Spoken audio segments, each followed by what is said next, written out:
If you still think the Epstein files have a ceiling, a point where the pressure runs out and the administration finally waits everyone into silence, watch what happens when a congresswoman from Texas walks into a hearing room, sets a letter on the table, and names the emails nobody in that building was supposed to have already read. Nobody in the hearing room that morning knew what was inside the document Crockett had placed on the table before the cameras started rolling. Not the Republican members, not the committee staff arrayed along the walls with their yellow legal pads, not the White House liaison sitting in the second row with a phone he had been checking every 4 minutes since the hearing was called to order. The letter had been submitted to the committee record. It had been formally transmitted to Pam Bondi and Kash Patel 11 days earlier. It had received no response. That absence, the specific, deliberate silence of 2 cabinet officials who had received a formal congressional letter and chosen not to answer it, was the first item Crockett placed on the record. The letter itself was the second. She said, "I want to read this into the record." She said it the way she says things that are going to matter. Not loudly, not with the rising register of a congresswoman performing outrage for a C-SPAN camera, but in the flat, even voice of a lawyer who has been one and has not forgotten how a lawyer sounds when they are building something that will outlast the room it is built in. She picked up the letter. She said, "This letter was sent on November 12, 2025. She said, "It has not been answered." She said it once. She let the room receive what unanswered means when it is said about a formal congressional demand submitted to the Attorney General of the United States.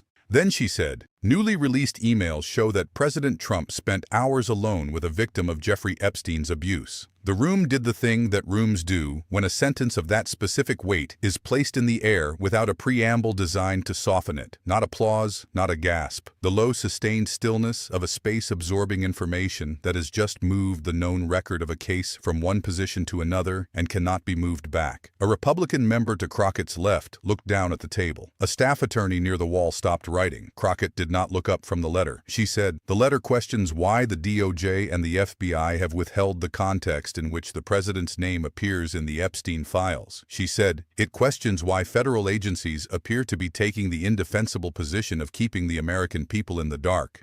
She said it in the register of a sentence she had written, reviewed, submitted formally through congressional channels, transmitted to the 2 most senior law enforcement officials in the country, and received no response to. She said, "The inventory of what this administration has done with the Epstein files is as follows." She set the letter down. She looked at the room. She said, "The Epstein files were going to be released immediately. That was the promise. Then the list didn't exist. Then the files became a Democratic hoax. Then the president was supposedly supportive of releasing them, even while ignoring a congressional subpoena to do so." She said, "The White House is currently in contempt of a congressional subpoena on the Epstein files." She said, "The same White House that launched contempt proceedings against the Clintons for not appearing in person at a deposition." She said, "The inventory of what this administration has said about the Epstein files, placed beside what it has done about the Epstein files, does not form a consistent picture." She said, "It forms a pattern." A Republican member attempted to reclaim time. Crockett did not accelerate. She did not raise her voice. She slowed down. The specific deceleration of a woman who has been a trial lawyer and knows that the moment opposing counsel tries to interrupt is the moment the thing being said has found its mark. She said, "I have a 34-count convicted felon." She said it with the flat documentary register of a count being read from a charging document. "And there are people still shielding him from any type of accountability as it relates to a child sex trafficking ring." She said, "This is about right versus wrong."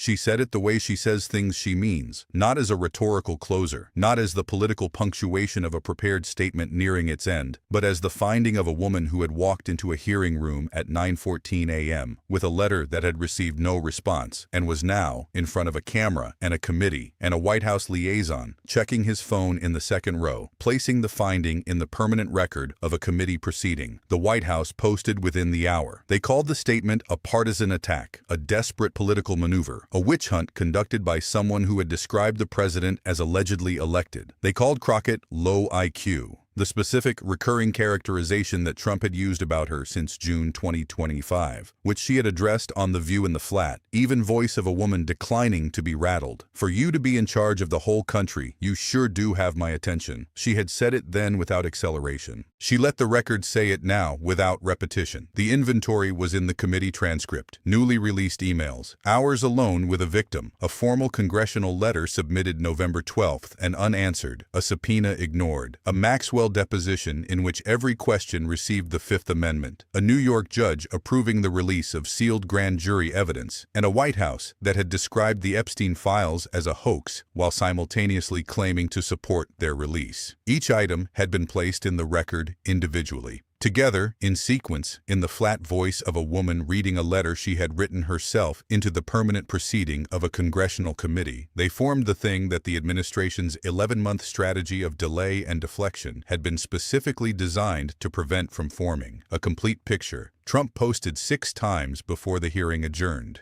He called it a circus, a disgrace, a radical Democrat production. He did not address the emails. He did not address the hours alone. He did not address the unanswered letter. He did not address the subpoena he was ignoring or the Maxwell deposition in which every answer was the Fifth Amendment or the New York judge who had approved the sealed grand jury materials for release. The letter is in the committee record. The subpoena is on the public docket. The inventory is documented. And a congresswoman from Texas who moved from trial lawyer to Congress and has not forgotten what either register sounds like, placed every item in the record one by one in the flat. Even voice of someone who has been building a case for long enough to know that the most devastating thing you can do with a pattern is simply read it aloud, slowly, in a room with cameras, and let it speak. If this changed how you see power, hit subscribe. If it didn't, watch it again. The details you missed the first time are the ones that matter most. Notifications on. The next one drops soon.